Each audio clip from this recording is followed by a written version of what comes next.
Hi, everyone. Welcome to today's webinar, IVF A to Z. My name is Holly McHugh. I am the Digital Marketing Coordinator for Fertility Centers of Illinois. I'm really excited to be here today, and I think we have some really great information to share with you. On today's panel are Dr. Hobeika, a board-certified endocrinologist, and we also have another board-certified endocrinologist, Dr. Ashley Eskew, and they will be talking about different angles of IVF. We have Michelle Moore, a fertility nurse here at Fertility Centers of Illinois, and Rose Gallucci, our senior revenue cycle manager, and Alex and her husband, Mike, who are former FCI patients. Before we get started, I wanted to go over a few housekeeping items. First of all, this webinar will be recorded and sent to you via email. We are also posting it on our website and our YouTube channel. We encourage you to ask questions during the webinar. There is a little Q&A button at the bottom. We do just ask that you keep your questions to be open-ended. If you have anything specific to your own treatment, we do recommend that you request an appointment or make an appointment and speak with a physician. And we also encourage you to follow us on social media if you aren't already. Our doctors share really great information about different processes for various treatments, findings of the latest research, and ways that both men and women can improve their chances of conceiving. And then finally, everyone who is attending this webinar will be eligible for $500 off of an IVF cycle. You will receive a promo code, and you're going to give that code to your financial coordinator. There are a few restrictions that apply. All of that information is on our website. If you go to fcionline.com, there is a tab for events, and then you'll go to the IVF A to Z webinar page, and it's all there. And then if you have any other questions, of course, feel free to reach out to us directly. So without further ado, I'm going to pass it over to Dr. Hobeika, who is going to walk you through the IVF process in detail, everything from initial diagnosis to embryo transfer. Thank you, and hello, everyone. Thank you for tuning in tonight on this IVF from A to Z webinar. I'm Elie Hobeika, one of the physicians at FCI, and I'm so happy and thrilled to be here with you tonight. Allow me to start by thanking our panelists for their time and for joining us on this webinar, and most importantly, our marketing team for organizing this event. So thank you, Holly. IVF is a word that you may have heard friends talk about. It may be a treatment that you expect to undergo when you see a fertility specialist, or it could be a treatment that you are undergoing or about to undergo in the near future. Tonight, we're talking IVF from A to Z. Our goal is strictly educational. We want to give you a detailed review on this treatment and what it entails. Who should have it? What does it consist of? What are the chances of pregnancy? And what should you be doing while you're undergoing this treatment? If we do not cover your area of interest, please do not hesitate to ask us questions later on. I believe myself and the panelists do not have any plans for tonight, and we are here for you. Before I start with my talk and with my slides, I wanted to share a common saying that I discuss with my couples in the office, especially those who see me after having IVF done before. If, God forbid, a person has a heart attack in the United States, whether they are in a major city or in a remote area, their treatment is going to be the same. They're going to take the same meds, the same testing, they're going to be managed in the same way. When it comes to fertility treatment, and especially IVF, two physicians in the same practice or in the same office may practice differently and have different approaches. And that's because there's no right or wrong way of doing things. Hippocrates said once that medicine is an art. Well, in fertility, it truly is. So tonight, we will be talking about the art of IVF. IVF is not new. The first IVF baby born in the world celebrated her 43rd birthday in July of this year. And since then, there have been 8 million babies born from IVF worldwide. On a local level, the first IVF baby came from our practice in the Midwest back in 1984. And since then, there have been approximately 35,000 babies born from IVF at fertility centers of Illinois. Now, let's go back to the basics. In order to have one of those little ones, which is eventually our goal, we need an egg and a sperm to create the embryo, and then a uterus to carry the embryo and carry the pregnancy. In order to conceive naturally, women grow a follicle on average every 2 weeks, and then they ovulate. And when the egg leaves the ovary, it goes and sits in the fallopian tube, waiting for sperm to be fertilized. And sperm travels the opposite way, go up the tube, fertilize the egg, and the embryo that's formed goes down the tube and comes and implants inside the uterus. IVF is literally a process where the egg and the sperm meet outside of the body, and the embryo is then transferred back in the uterus. And there are indications why this is done. There are reasons why we want the egg and the sperm to meet outside of the body. Those include situations where the tubes are blocked or are absent, situations where we have too little sperm or too little eggs, or this can happen also with advanced age where we have too little eggs. IVF is indicated if other treatments such as inseminations fail, and IVF is the option to go if our goal is to create embryos and use them at a later point in time, which is otherwise known as embryo banking. That's the exact same reason why we do IVF in individuals who are undergoing cancer treatment, because we know the deleterious effects of chemotherapy and radiation therapy on the testicles and on the ovaries. Now, there are other situations where we need to select which embryo goes back in the uterus. And in order to do genetic testing of the embryos, we need to do IVF ahead of time. And genetic testing can be elective. It can be used for family balancing reasons, or to prevent the transmission from genetic conditions from the parents to the offspring. IVF is needed when a gestational carrier is involved in the process of reproduction and to assist same-sex couples in starting their family. Now, IVF is a process that consists of multiple phases. There's a preparation phase, otherwise known as priming. There's a phase where we grow follicles, we collect the eggs, we do the egg retrieval, we fertilize the eggs with sperm, and then we grow embryos in our lab that eventually are used either to be transferred, stored, or biopsied, and we will go through each step one at a time. So let's start by the preparation or the priming phase.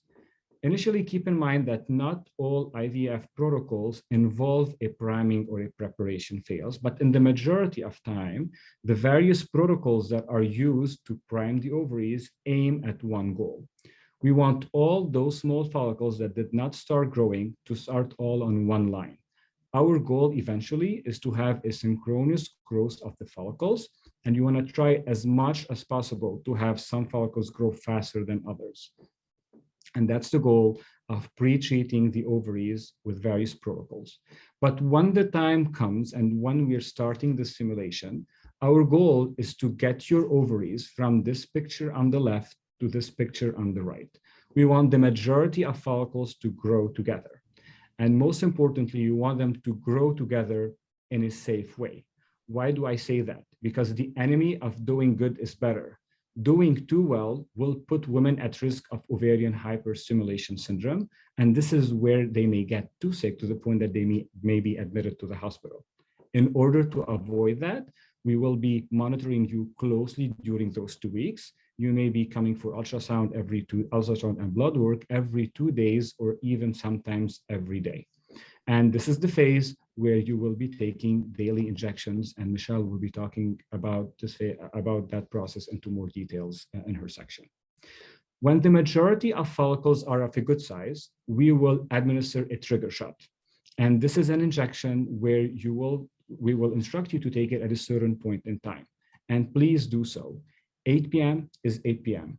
11:30 p.m. is 11:30 p.m. The reason I say that is because this injection will get the eggs ready, mature, and ready to leave the ovary.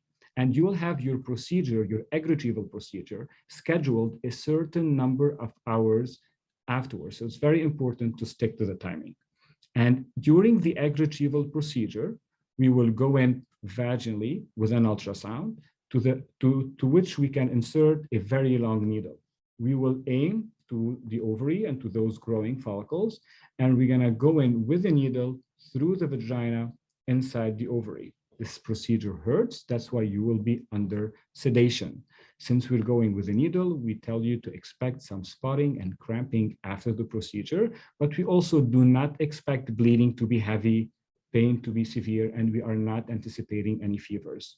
Since you receive sedation, you will be off work that day. So during that process, all what happens is that we are puncturing the follicles with a needle and aspirating the egg outside of the ovary. The egg is collected, and then we look at it and our embryologist will look at it under the microscope. They will see how many of the eggs are mature, and these are pictures of mature eggs. I just want to open brackets to say that women undergoing egg freezing undergo all the same steps that I mentioned, and their journey ends here. We get the mature eggs and we freeze them so that we can fertilize them in the future. If you're undergoing IVF in order to conceive, or if you want to create embryos, then we fertilize those eggs with sperm. And sperm can either be added to the dish and we can wait for them to penetrate and fertilize the sperm, or we can inject each mature egg with a good-looking moving sperm, such as we see in the picture. And this is the process called ICSI, or intracytoplasmic sperm injection. The following day, we see how many eggs fertilize normally. And an egg that fertilized normally looks like the picture on the left side. It's 2PN for 2 pronuclei. So we will have the male genetic material and the female genetic material. Some eggs fertilize abnormally and do not continue to develop. So those embryos at this point will start multiplying, and this is how embryos look like on the 3rd day of development, anywhere from 6 to 8 cells. And this is how embryos look like on the 5th day of development, an inner cell mass that becomes baby and an outer cell mass that becomes placenta.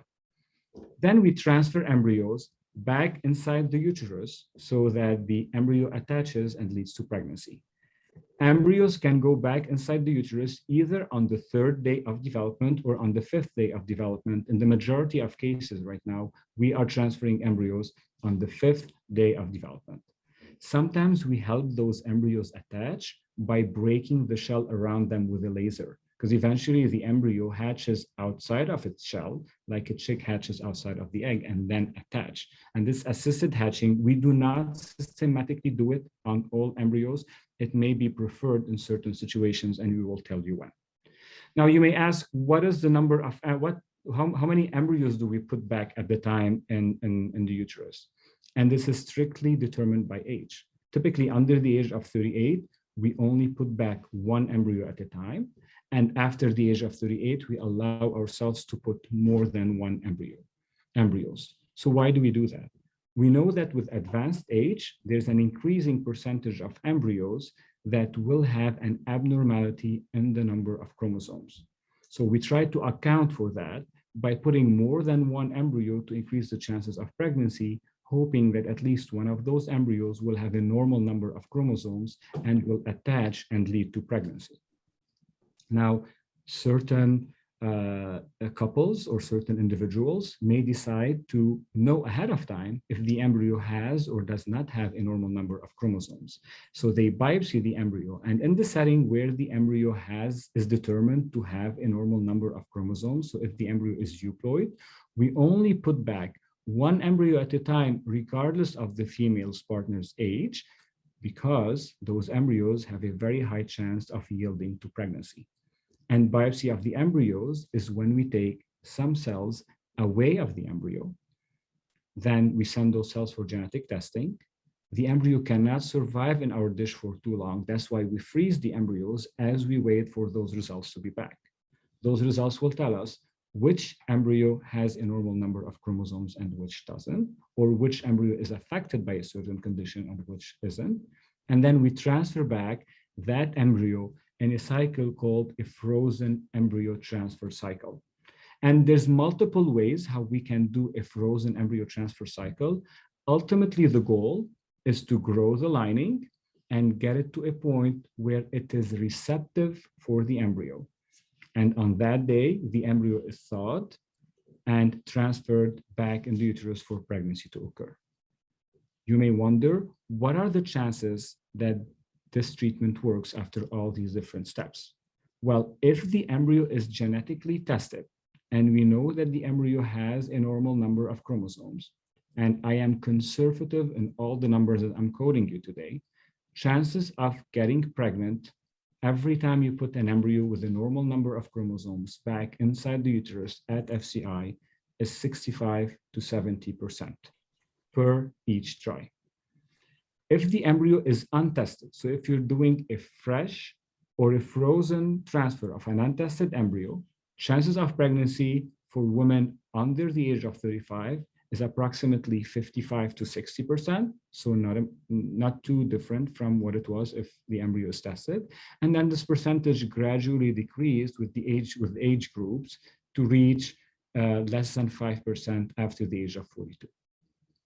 I hope I did not overwhelm you with a lot of information. I will be passing the torch right now to my nurse, Michelle, who will be talking to you about IVF from a nursing perspective. Please feel free to ask us all your questions at the end. Thanks, Dr. Hobeika. I want to introduce our next panelist. Like Dr. Hobeika said, it's Michelle. She is a fertility nurse here at FCI, and she was also the nurse for Alex and Mike. So Michelle, take it away. Hi, everyone. I'm Michelle Moore. I am one of the nurses in the Tinley Park office, and I have worked for FCI for 28 years. And yes, I still enjoy what I do every day. And the reason I enjoy my job is because I was a former fertility patient long before many of you were born. My journey started in 1985, and after many failed cycles, my husband and I decided to adopt our two daughters, one in 1987 and the other in 1990. Although we were happy as a family, I still wanted to experience a pregnancy. We returned in 1993 for an IVF cycle, which ended in a miscarriage. A year later, we went through another IVF cycle and I conceived twin boys. I know firsthand the emotions associated with fertility treatment, and I am here to tell you that stress and anxiety are normal during an IVF cycle. As IVF nurses, we have many roles and responsibilities. One of the biggest roles we have is to support our patients and walk them through every step of their IVF journey.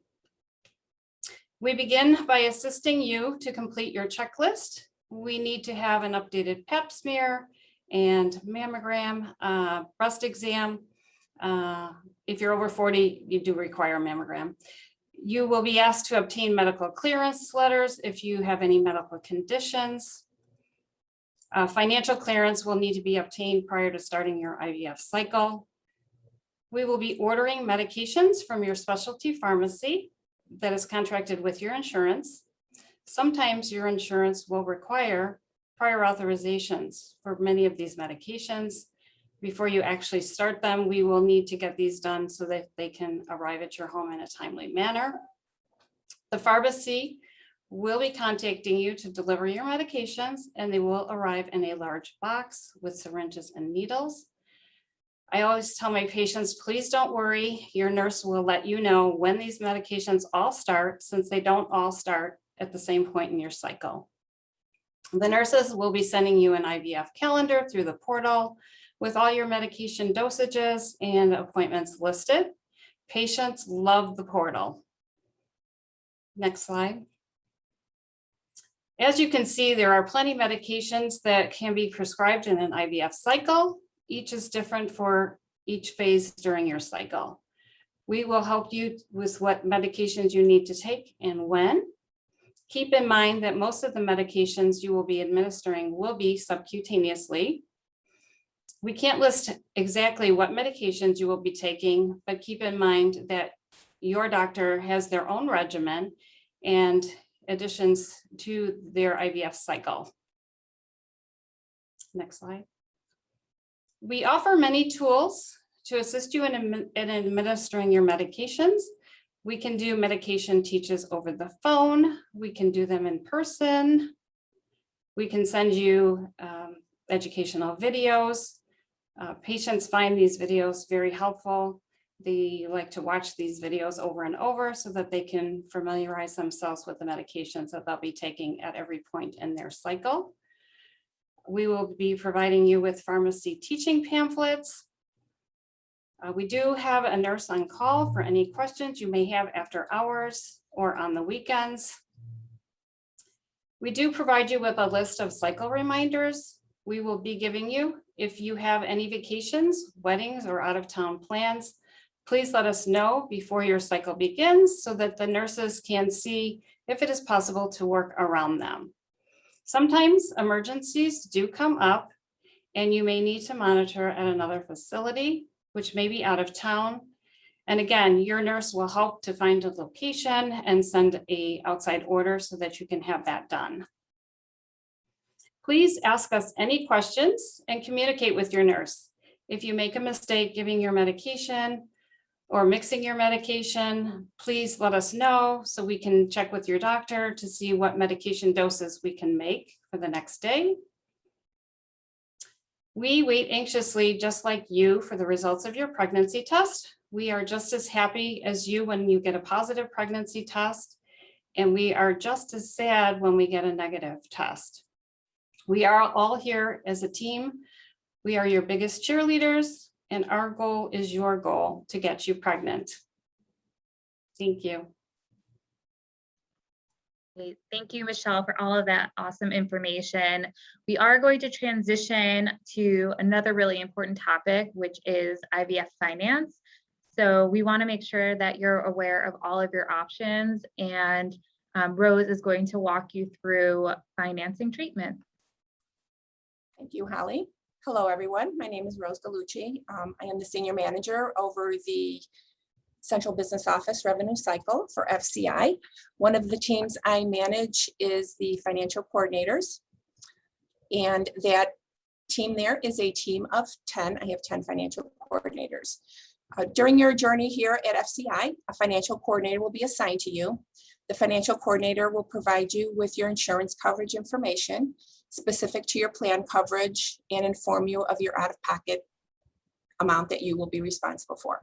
If you do not have insurance coverage, you will be provided with self-pay payment options, including fertility loan options and potential grants that we have. Next slide, please. Insurance overview. Illinois is a state mandated to provide fertility coverage. The law requires insurance companies to provide infertility coverage to employee groups of greater than 25 employees. The law does not apply to individual policies. Small employer group policies where the employers have 25 or fewer employees, or insurance policies written outside of Illinois. Not all employees in Illinois have Illinois-based insurance. It depends where the plan has been written. Your fertility coverage depends on what type of plan you have. Next slide, please. There are different types of fertility coverage. The most common are plans that cover all your treatment options, but there are plans that have diagnostic treatment testing only, diagnostic testing and treatment. There are plans that cover treatment, but not necessarily your medications, which could be out of pocket. There are plans that have your dollar limit per calendar year, plans that have a lifetime max, and then there's also plans that have lifetime max, which may be different for your treatment and also specific to your pharmacy items. Plans typically have copays, coinsurance, and deductible. Copay is a set amount a patient owes at the time of service. Coinsurance is the amount due from the patient after insurance is paid, and the portion is usually a percentage of charges. The deductible is your annual amount and the patient owes before insurance pays. Many plans will require prior authorization before any services may be started. Obtaining a prior auth can take up to 15 business days. About IVF and your approval needed. So before you start, an approval is needed prior to the cycle start. The coverage may involve all or none of the following: your medications, the monitoring and blood work, the egg retrieval procedure, cryopreservation of the embryos, and biopsy, both for the embryology and the genetic lab. Next slide, please. The financial options. Covering costs when you're paying out of pocket. Our goal is to offer you caring expertise through every step of your journey here at FCI. Our financial coordinators will help and assist you to maximize your insurance coverage, but we also help to explore the payment programs and discounts to help you out with the cost. There are programs, grants, and lending options to assist. Next slide, please. We have fertility lenders that offer competitive rates. FCI also has a program called Fertility Access. It is a multi-cycle program with refund options in the event a treatment is unsuccessful. The program is unique to patients' treatment and also financial needs. We also have grants available. Each grant has its own eligibility criteria and a grant dollar amount. Next slide, please. Here is an instance where we currently have the Stork Foundation. This is a current grant where currently the application period is open through October 31st. They are giving away 5 grants up to $15,000 to be awarded per cycle.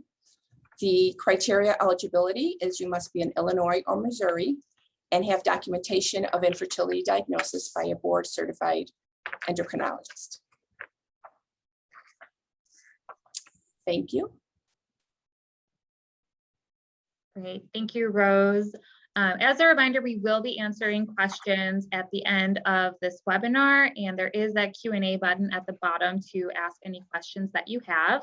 And we did also receive a lot of questions leading up to the webinar about what steps you can take to improve your chances of conceiving during IVF. So we want to welcome Dr. Eskew, who is a double board certified endocrinologist. She's also the co-founder of OvulifeMD, and she's going to discuss some scientifically proven lifestyle changes and adjustments that you can make to improve your chances of conceiving. Thanks so much, Holly, and I really appreciate you all giving me your time tonight and to get to be here with you all. So I'm going to share my screen real quick. Can everybody see that? You're good. Okay, perfect. So as Holly mentioned, I'm going to talk to you today about how to increase your success of your IVF cycle, even outside the clinic. So how to optimize those lifestyle factors without the added stress or overwhelm. As she mentioned, I'm co-founder of OvulifeMD. It's a digital education company whose mission is to really help women optimize lifestyle factors using an evidence-based approach to improve your fertility and reproductive outcomes. Because when you Google, the best diet for fertility, you'll get about 135 million results. So how on earth are you supposed to know which is the best option? Or what about the things like what personal care products should you use? What should you not use? What type of exercise? Can any of that make a difference? So that's what the focus of our company is. So we really kind of take a full circle, 3-tiered approach to optimizing fertility outcomes. So that first tier, overriding fertility threats, addressing those environmental factors that can impact fertility, vitalizing and nourishing the body. So thinking about things like diet, nutrition, and supplementation, all of which are so important. And then last but not least, one of the most important things I think is really, uniting the mind-body connection, taking into account things like acupuncture, yoga, sleep, stress, exercise, and mindfulness. And so in terms of environmental toxins as they relate to fertility, there's actually a lot of increasing evidence in this area, particularly in the case of endocrine disruptors, things like bisphenol A, parabens, and phthalates. These things have been linked to infertility, miscarriage, poor IVF outcomes, and reduced sperm motility. Increased intake of high pesticide residue produce has been associated in couples specifically undergoing IVF with a lower clinical pregnancy rate and live birth rate and a higher miscarriage rate. So these are all, actionable things that you can do. We have a whole series on the blog that you can check out as well. Our website's over here if you want that too, and be happy to take more questions about that in the end. In terms of uniting the mind-body connection, so, going through fertility treatments, which was mentioned earlier, is one of the most stressful things that a couple will go through.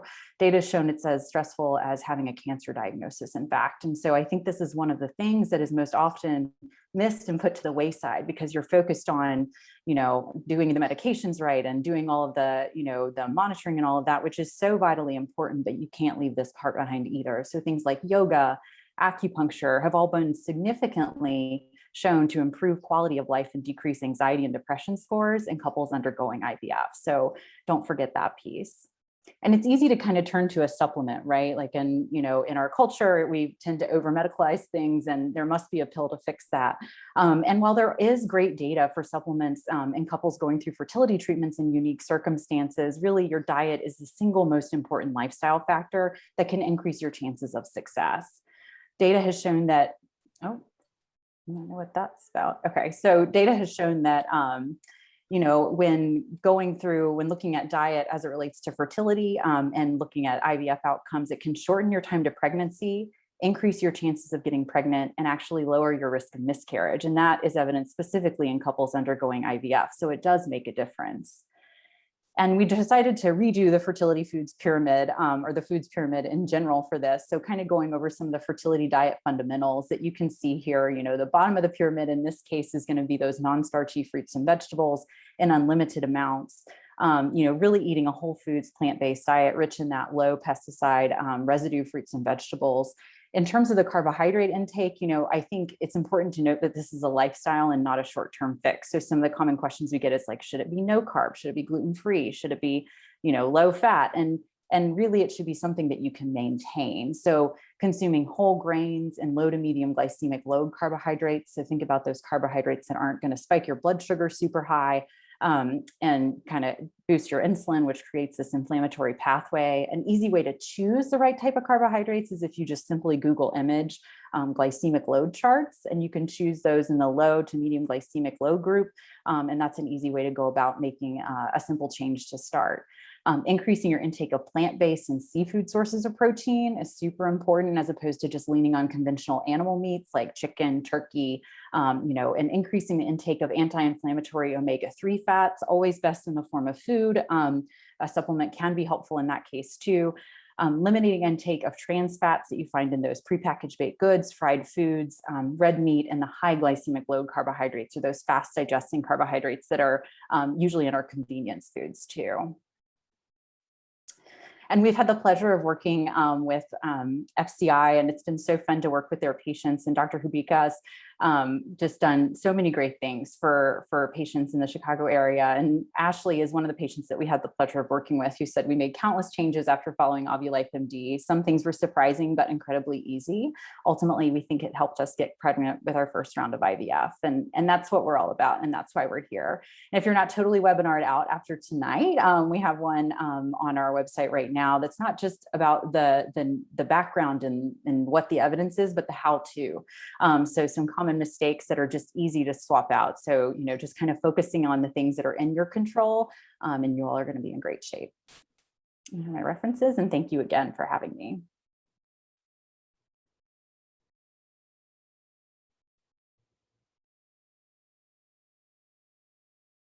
Holly, you're muted. Thank you so much again for joining us, Dr. Eskew, and for all of that great information. And our final guests, I should say, are Alex and Mike. They're patients of Dr. Hobeika's, or former patients of Dr. Hobeika's. And you can find Alex on Instagram. She has an Instagram page, our less than fertile journey. And you can see it here where she really dives into her whole IVF experience, and lots of pictures all the way up until her little miracle right there, Lainey. So we are going to talk to them today a little bit about their experience through a Q&A. So thank you again for joining us, Alex. Thank you, Holly, so much for having us. So first things first, how did you know you needed IVF treatment? And can you tell us a little bit about the initial consultation and the other fertility treatment that you tried before going through IVF? Sure. We got married in November of 2018, and we started trying to conceive in 2019, February. So we didn't wait very long before we wanted to try starting a family. And we went about 3 months after getting off of birth control and noticed that I wasn't getting a period, and my body just didn't feel right. I didn't feel like I was going to be receptive to a pregnancy. I just wasn't feeling good. So I went to see my regular OBGYN. And then after that, we were directed to do the fertility awareness checkup through FCI that's offered, I believe it's somewhere around April. And so we went through both of those, our primary OBGYN and then through you guys for that information as well. So we did testing for me and testing for Mike and determined that I have PCOS. So that was part of the reason why I was having trouble getting pregnant. And then we ended up actually doing genetic testing as well. And mostly because we were there getting all of this blood work to prepare for IUI or uterine insemination. And then found out through genetic testing that I was a carrier for a condition called mucopolysaccharidosis. And because I was a carrier, Mike also had to be tested for any genetic conditions. And it actually came back that he was a carrier for the exact same genetic disease. So after that, we were directed to do IVF because we had a 25% chance of having a child that was affected with this same genetic condition.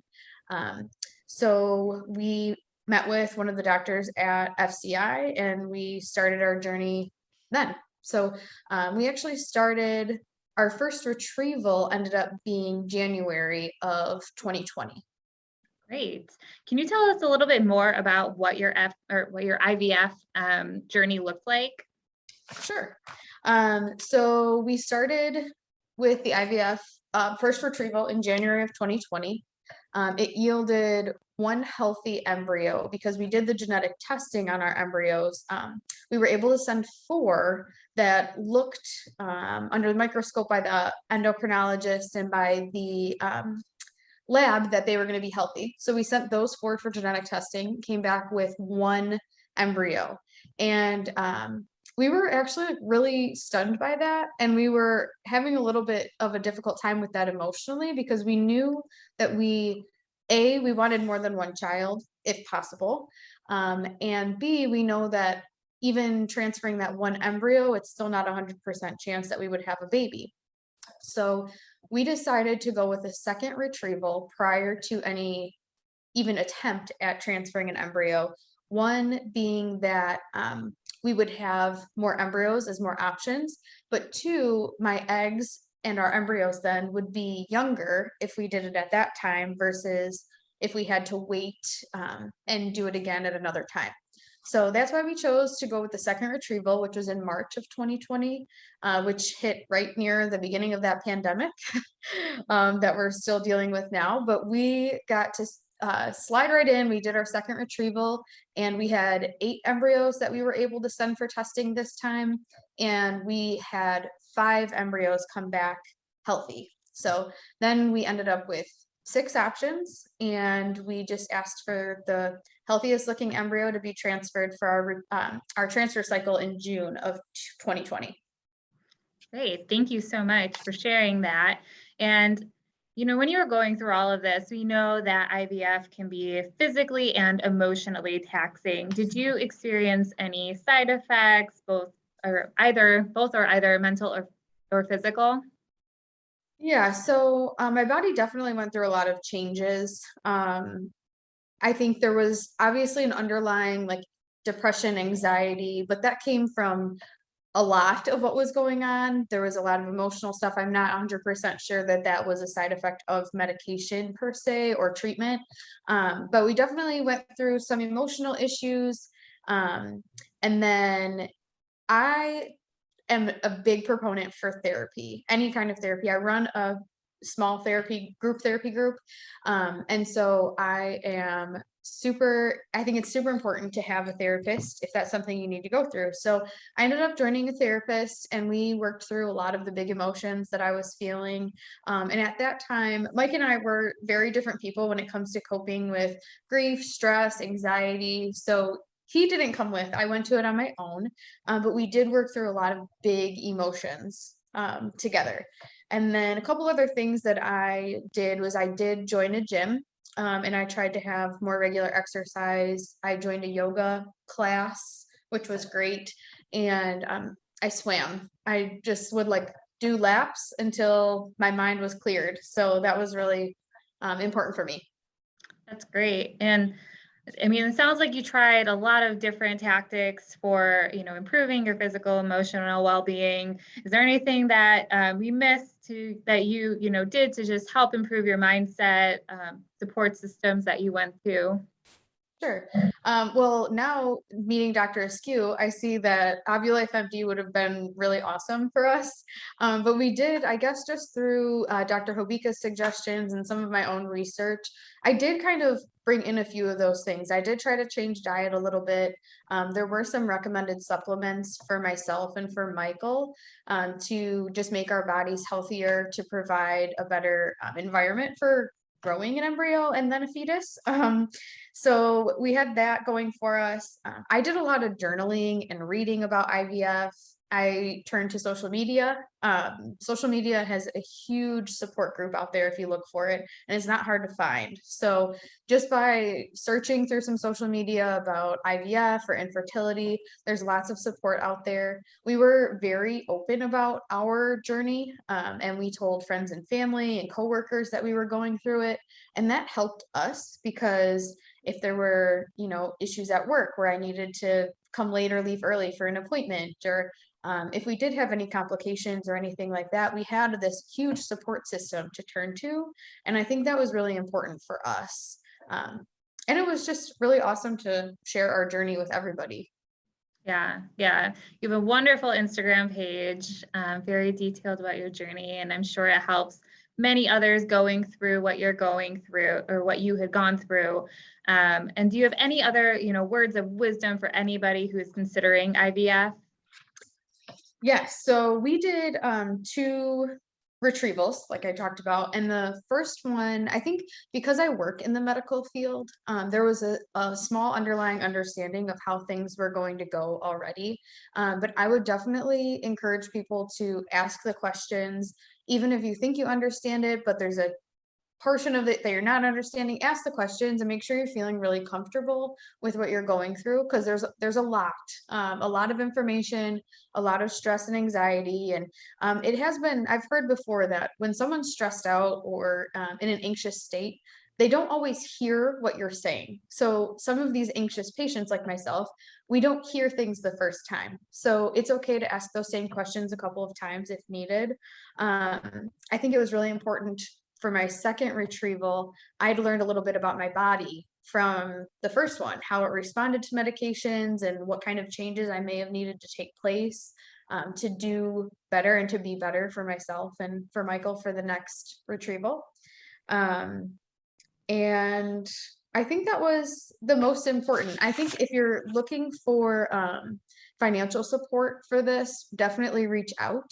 It was something that kind of never crossed our mind. We just figured like, okay, we'll make it work however we have to do this. But there's so much out there that we didn't utilize. And I know that Rose touched on a couple of those things that I kind of looked at Mike like, oh, we probably should have looked into some of that. And we didn't. So I think just taking advantage of the office and the staff that's available and the programs that FCI has information for, and just really using that to your advantage is important. Great, thank you so much. And final question for you, at least for now, I'm sure that there are more questions for you from our wonderful guests here, but can you tell us a little bit about your miracle? Yeah, of course. We literally will take any opportunity to brag about her. So she was a day 5 frozen embryo, and she is our little girl. She was born in March 13th. So she's 6 months old now. And one of the most important things about her is that she's healthy. We used the Preimplantation genetic testing to pick one that could potentially become our healthy little girl, and that's what we have. Great, thank you so much. So thank you to all of our panelists for providing such great insights, and we are going to open up the floor to questions now, starting with our first question. Dr. Hobeika, I think this is a great one for you. How does this apply to egg freezing, and what are the chances of success? Yeah, so as I mentioned in my talk, women that undergo egg freezing will go through exactly the same steps all the way until the egg retrieval. On that day, we'll see how many eggs retrieved are mature, and the mature ones are then frozen. There's a very good tool that I'd like to share with patients, and they can do it by themselves. I'm just going to share my screen here, and they can Google something called the BWH, or Brigham and Women's Hospital Egg Freezing Counseling Tool. And it's very important for women when they freeze their eggs to be able to use their eggs in the future. And this gives them a very good and realistic expectation of the chances of them having babies for their own eggs. So all they have to put in is the age. I'm going to randomly pick the age of 30. And then they put the number of eggs that are obtained from a retrieval. So I'm going to randomly put the number of 15.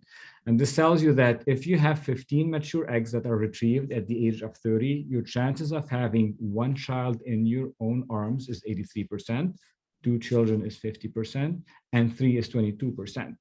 And you can see how those numbers change with advanced age, meaning a woman at the age of 38 who gets her eggs frozen will have a much lower chance of pregnancy with the same number of mature eggs. And that's why we typically recommend women to consider freezing their eggs in their early 30s. Great, thank you. And, I feel like this could be a question for either Dr. Hobeika or maybe Dr. Eskew. Do you have any tips for improving egg quality? Yeah, so a lot of the things that I mentioned in terms of the lifestyle piece with the diet, the environmental toxins, I mean, data has shown time and time again, higher number of eggs retrieved, also higher maturity rate and higher quality of eggs. And then ultimately that translates to higher quality embryos too. So a lot of those lifestyle things can go into play.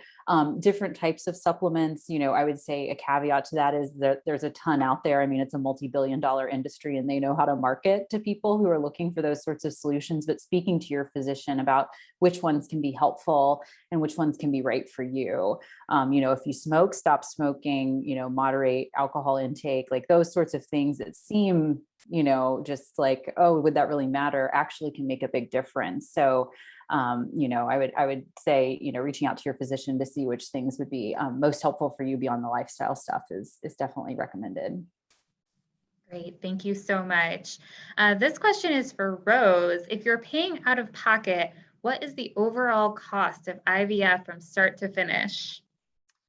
Well, there's a couple different answers to this question because it's not just cut and dry. So for a self-pay package, a full cycle with a transfer is about $11,800. However, this does not include things that can be exceptions. So for example, your medications.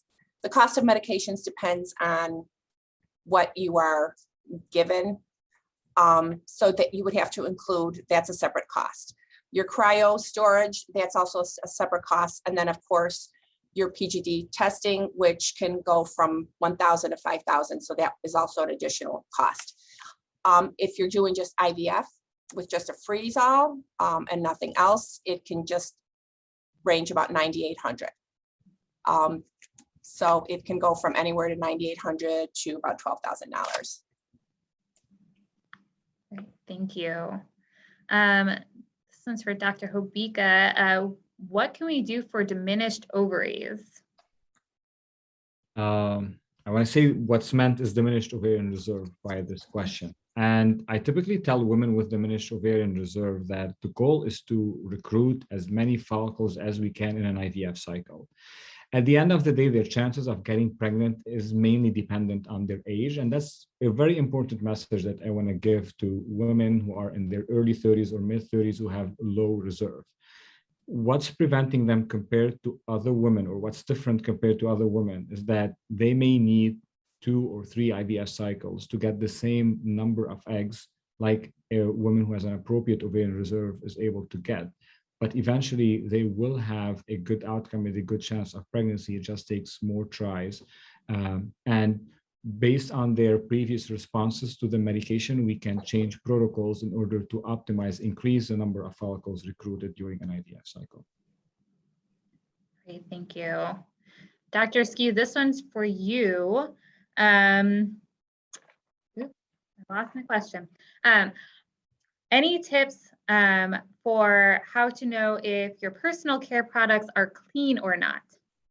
That's a great question. I feel like it's really easy to go down the wormhole on this one. I tried to overhaul my personal care products a few years back, and I was like, oh, it's so overwhelming. But there's actually a really good resource from the Environmental Working Group called Skin Deep Database, which I use and I think is great to look for those things. And again, it's important to feel like you don't have to live in a bubble, but think about like your highest use personal care products. And if you can swap those out, then you're going to incrementally decrease your exposure to those things like parabens, phthalates, those things over time, which will make a big difference. So Skin Deep Database, they have an app. They basically grade products on like a safety grade rating. And so you can see their scale and then choose things that are in the, you know, kind of the green zone is ideal. So I think that that's a great resource for patients for sure.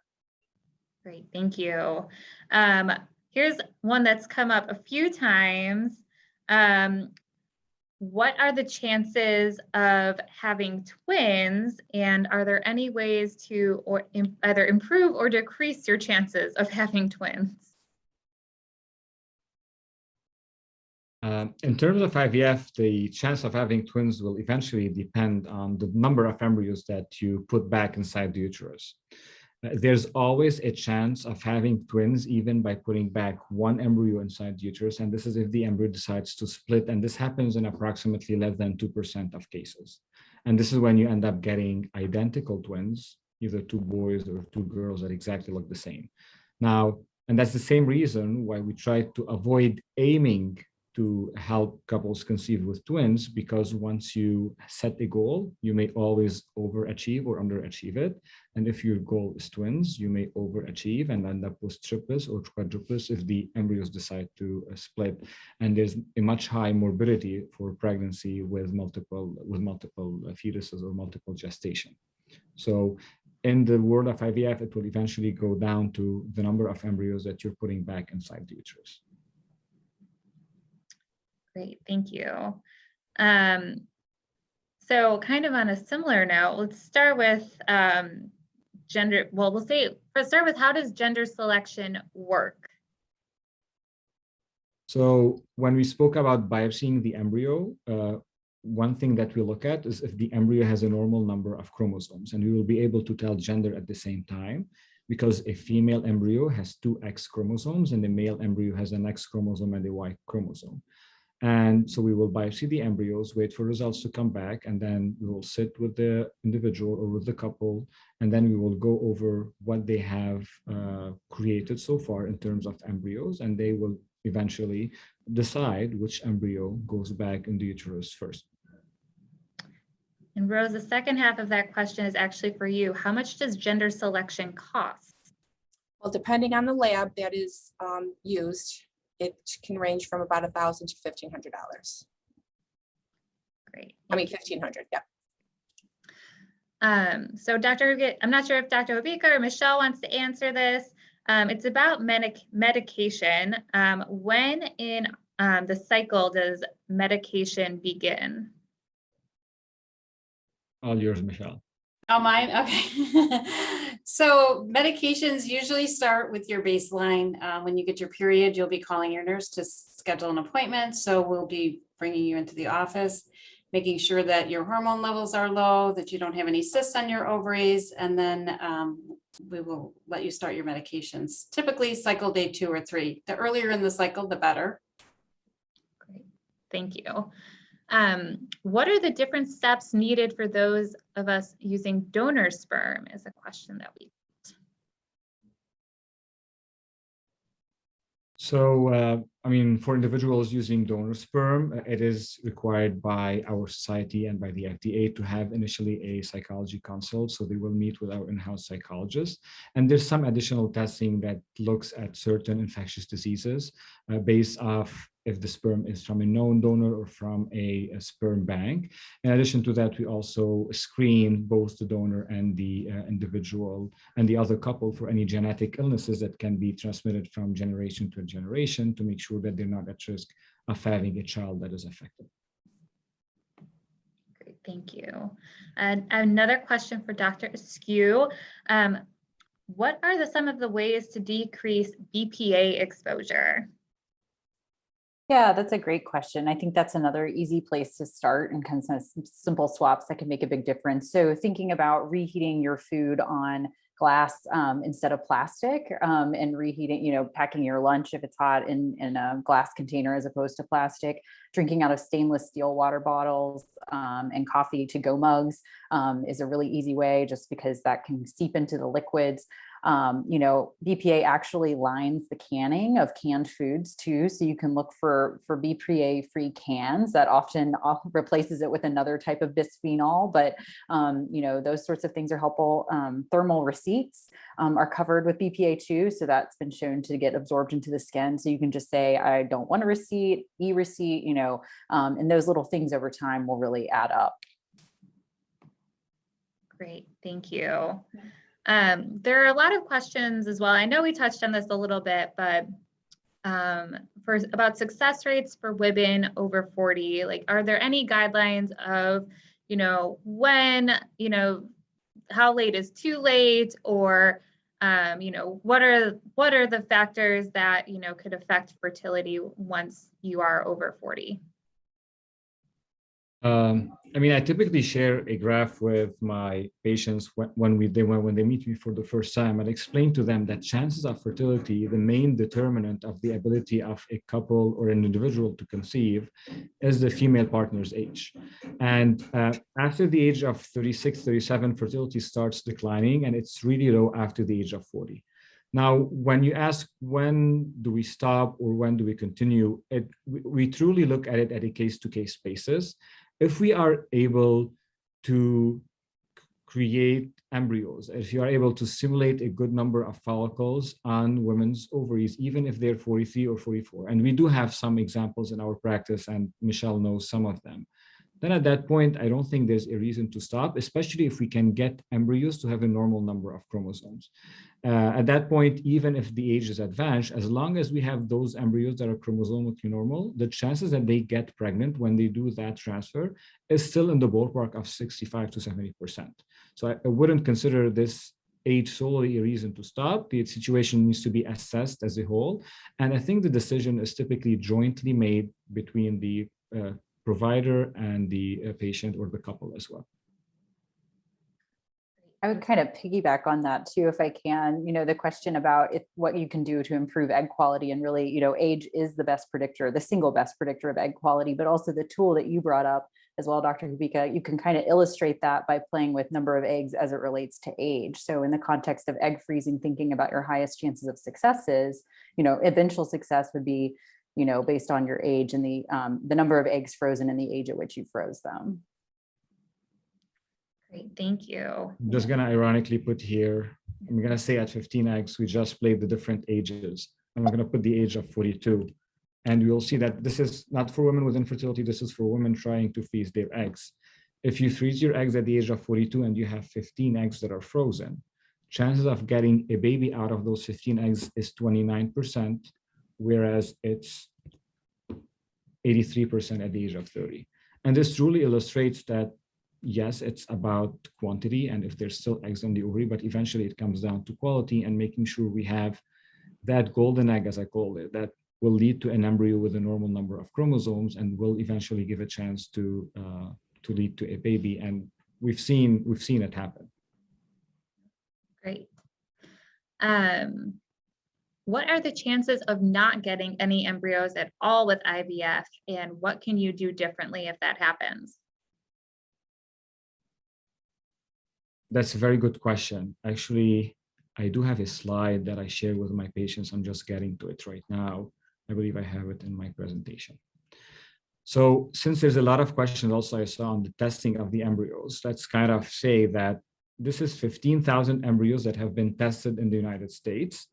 And this is the chance that the embryos have an abnormality in the number of chromosomes per age. You can see in women in their late 20s, early 30s, approximately 30% of embryos will have an abnormality in the number of chromosomes. The older the woman gets, the larger that percentage is. As you can see, after the age of 42, 70 to 80% of the embryos will have an abnormality in the number of chromosomes. Now, to answer that question exactly, people ask, what are the chances that we do genetic testing and we end up with 0 embryos available to transfer? And this is the graph by age. If you're in your late 20s, early 30s, even up to mid 30s, the chances of that happening are slim. 5% of women will get embryos. We will test them all, and none of them will have a normal number of chromosomes. So they will have to do IVF again to get more embryos. When women get cross the age of 40, you can see that this percentage significantly goes up. Meaning if a 44-year-old comes to do IVF, 40 to 50%, almost half of them will not end up with any embryos available to transfer. And unfortunately, that's the limiting factor. And that's why we keep on saying that the patient's age is the main determinant of their ability to conceive. Great, thank you. This is a question for Alex. Did the embryo genetic testing identify if the embryos had the particular disease that you had mentioned? Yes, so prior to our genetic testing, we had to get blood work from each of us. And then our genetic doctor, geneticist, had to create a Probe. Marker, thank you, a marker probe to test our embryos against. So when they looked for in our embryos was that same genetic marker. So to answer the question, yes, we were able to determine that out of our 12 embryos that were healthy enough to even send for testing, we had 6 of them come back, and they're actually all 6 are carriers of our genetic condition. So they're the same as Mike and I, but none of the ones that we have are affected with that genetic condition. Great, thank you. I actually have another question for you, if you feel comfortable answering. How did you two support each other while going through your IVF journey? Well, again, I think we touched on a little bit. Mike and I are very different in the way we cope with stuff. So I'm very open about what I need and what will help me with getting through stressful situations. And Mike's a little bit more on his own. He likes to deal with things by himself, but maybe Mike will tell you how he tried to support me. Well, Alex is very open and she lets everything be known, but also whenever I had a question, I asked them, no matter if I knew the answer to it, just to show her that, I'm part of this too. I want to be there with you, helping you out as much as I can. And I know it's your body's going through a lot right now. And you just pay attention to any signs you see, changes in behavior. And I just tried to be there as much as I possibly could and just, try to support. Great, thank you. I know that we're running low on time. We're a little bit after 6:30, but I'm just going to ask a couple more questions before we wrap up because we have so many great questions here. Dr. Hobeika, I think this is a good question for you. Dr. Eskew, you might have some input as well. Can you talk about the success rates for women with conditions like PCOS and endometriosis, and if there's anything, that women with those diagnoses can do to improve their chances of conceiving? Yeah. Actually, which one do you want to start with? I mean, I can start with the endometriosis. I'll pass the PCOS to you.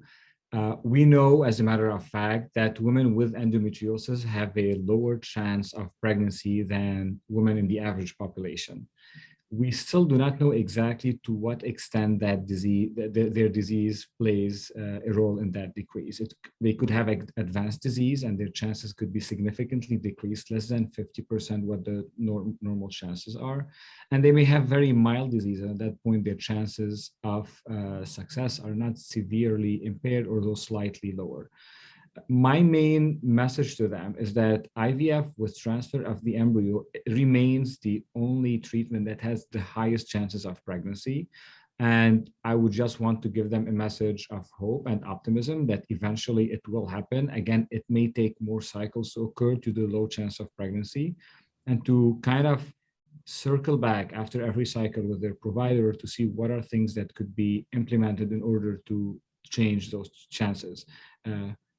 Michelle and I have known, at least right now, we can count a handful of patients who have endometriosis, who we also are with them in this journey. We know that it will be longer than the average journey for women their age. And we also give them positivity and hope that it will eventually occur, it just may take more time. Ashley, I'll leave the PCOS to you. Yeah, so for PCOS, it's actually one of my areas of greatest interest. It's actually PCOS Awareness Month too, so it's apt to ask about. But 1 in 10 women will have PCOS, so it's one of the more common infertility diagnoses, and often that's a result of ovulatory dysfunction. So in looking at data, first-line treatment for PCOS is actually lifestyle modifications. So a lot of those same dietary changes that I mentioned, particularly focusing on the quality of carbohydrate, can make a huge difference because women with PCOS are at a higher risk for things like type 2 diabetes, impaired glucose tolerance, cardiovascular disease, and having lifestyle be integral to that is so important. In addition to that, things like, kind of depending on what type of treatment you're doing, letrozole has a higher live birth rate with ovulation induction. There may be a role for metformin, depending on your overall clinical picture, depending on your body weight, as little as 5 to 10% body weight loss can be beneficial in terms of improving ovulation, shortening time to pregnancy, increasing pregnancy rates, and then minimizing your risk of comorbidities during pregnancy as well. So all of those things are really important. And if IVF is needed, one of the things with PCOS is that you tend to have an excellent ovarian reserve and have a very good response to medications too. And sometimes egg quality is more of an issue, but that's kind of where you get back to age as it relates to fertility and those lifestyle pieces too. Great, thank you. And one more question for you. Does eating gluten-free help fertility? That's a great question. I feel like that's one of the most misunderstood questions out there too. So there, if you have celiacs or a gluten insensitivity and it makes you feel better to eat gluten-free, I think that you should listen to your body in that regard. And if you have celiacs, you should definitely avoid gluten. But in terms of fertility related outcomes, there's really no data to suggest that it actually helps fertility. And oftentimes you're eating a lot of other quick digesting processed foods, that sort of thing that, it's like, I used to equate gluten-free with eating healthy, and that's just not the case. So don't torture yourself if you don't have to. Eat the real bread. Actually, I was just skimming through the questions and answers as well. And I believe there's a question that says, does a vegetarian or a vegan diet provide any benefits or risks to fertility? That's another great question. So the data would say that increasing intake of plant-based proteins for every serving that you eat of plant-based proteins over animal-based proteins is beneficial in terms of reproductive outcomes. So strictly being vegan or vegetarian, there's no risks as long as you're getting overall, adequate caloric intake, a well-rounded diet, other sources of protein. B12 is a vitamin that you want to be mindful of. I check B12 levels on all of my patients who are vegan and vegetarians because a lot of that comes from meat. And that's where a supplement can be helpful in that regard. And that same data that was on my references actually showed that higher supplemental B12 intake was in kind of that category that helped increase chances of pregnancy after IVF as well. So I always say, support kind of the vegan vegetarian diet too. Great, thank you. I'm going to ask one more question since we're, really, getting a little late on time. This one I think would be great for Michelle. Again, it's about medication. Since you are walking your patients through the medication, are the self-injection needles dangerous? and when you're taking medication, can I go to work and go about my day normally? Yes, so the medications that you're going to be administering are self-administered.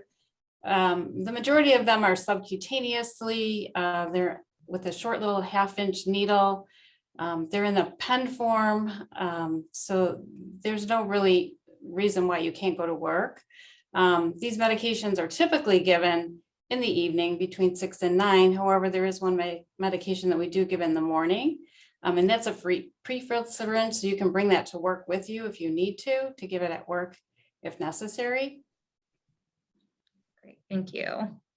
Holly, can I yeah, add a little bit to yeah. that? Absolutely. So with all of our medications, I think that was another way that Mike helped support, even though as a nurse, I felt very comfortable doing my own medication administration.